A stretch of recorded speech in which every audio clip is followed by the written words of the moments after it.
This morning, what I want to talk about is some individuals that I've been researching and reading their books.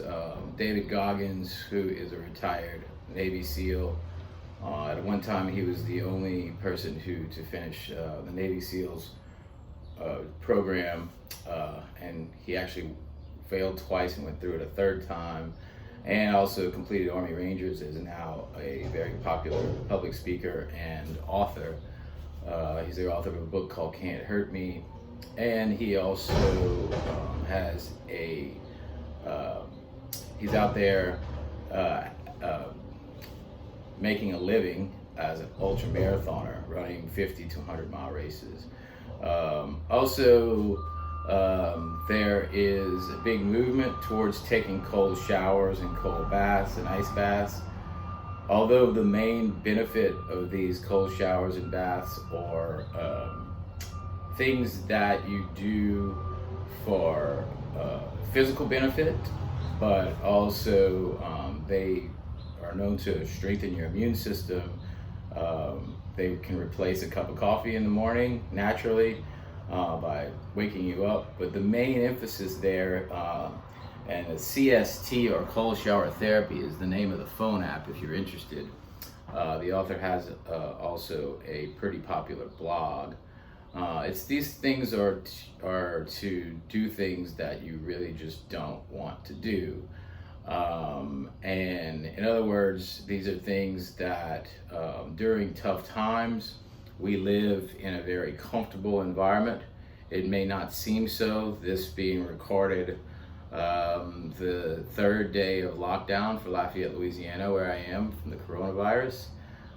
It may not seem that way right now, but in a sense, we do live a much more comfortable lifestyle than those that have lived before us.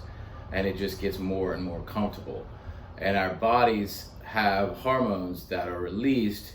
Most of you may have heard of the fight or flight syndrome, or hormones that are released once you're in danger. For instance, when we were cavemen and a bear started to chase us, we had the choice to run or stay and fight.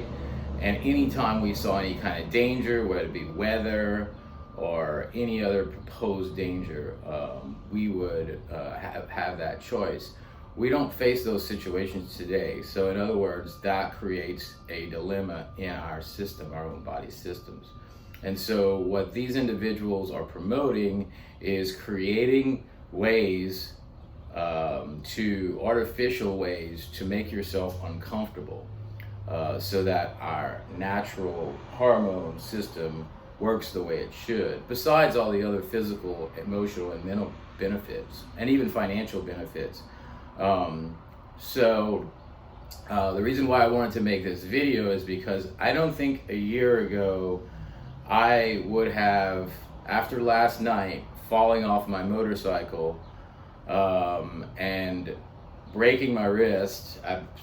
I'm a little bit concerned right now. I've taught sports medicine for 20 years.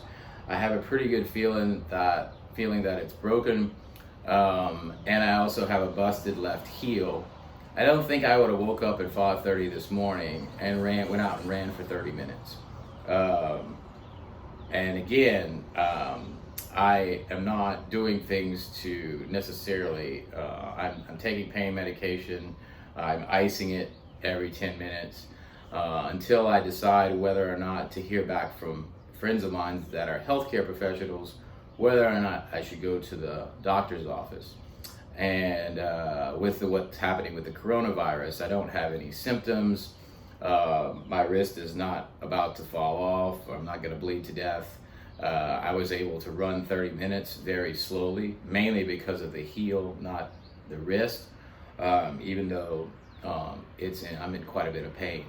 But again, my point is that I'm going to take care of myself when these individuals do get back with me later on today. My primary background is in orthopedic medicine, bones, muscles, and joints. That's what I've been doing for most of my career. So I know I'm not endangering myself or the wrist. There's nothing displaced. There's no bone sticking out.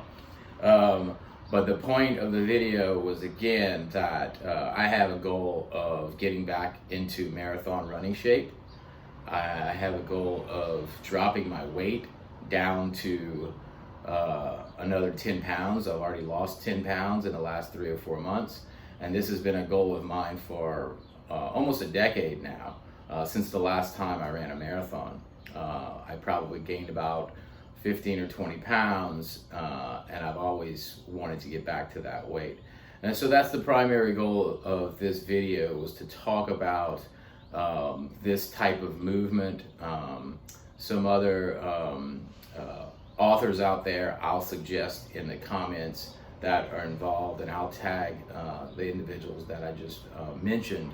But these are some very inspirational and great books. You don't have to follow everything that these individuals do. You don't have to become a 100-mile ultra marathon runner and go to the extreme. You don't even have to take cold showers every morning, although I would suggest that you do it on some mornings, particularly those mornings where you aren't feeling up to it. But yeah, so I wanted to share that with you this morning. And if you have any comments, please comment below my YouTube channel, and I'll be sure to respond to those comments. Any questions that you may have about what I've talked about this morning. Stay safe out there. This thing is affecting the entire world as we know it. But I do believe that we're doing the right thing and the proactive thing by self-quarantining ourselves.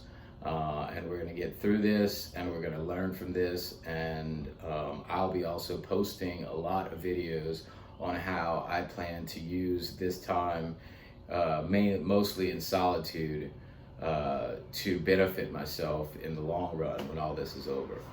Stay safe.